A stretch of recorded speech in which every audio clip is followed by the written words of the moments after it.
वज़ीर आज़म का मुल्क में जारी लोड शेडिंग पर इजहार बरहमी। लोड शेडिंग से निजात तक चैन से न बैठने का ऐलान। इमरान हुकूमत पर एक भी यूनिट नया न बनाने का इल्जाम।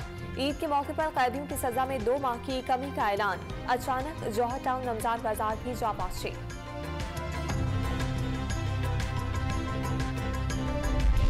इमरान खान की जेर सदारत पाकिस्तान तहरीक इंसाफ की सियासी कमेटी का इजलास। मुनहरिफ अराकीन को डी सीट न करना जानिबदारी और बददियानती करार। PTI का 26 अप्रैल को मुल्क भर में इलेक्शन कमिश्नर के खिलाफ एहतजाजी मुजाहरों का ऐलान। इलेक्शन कमीशन दफ्तर के बाहर मुजाहरे किए जाएंगे।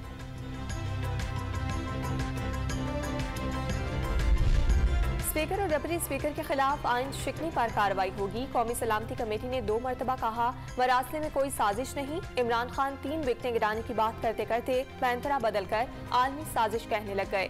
वफाकी वजीर एहसन इकबाल की प्रेस कॉन्फ्रेंस।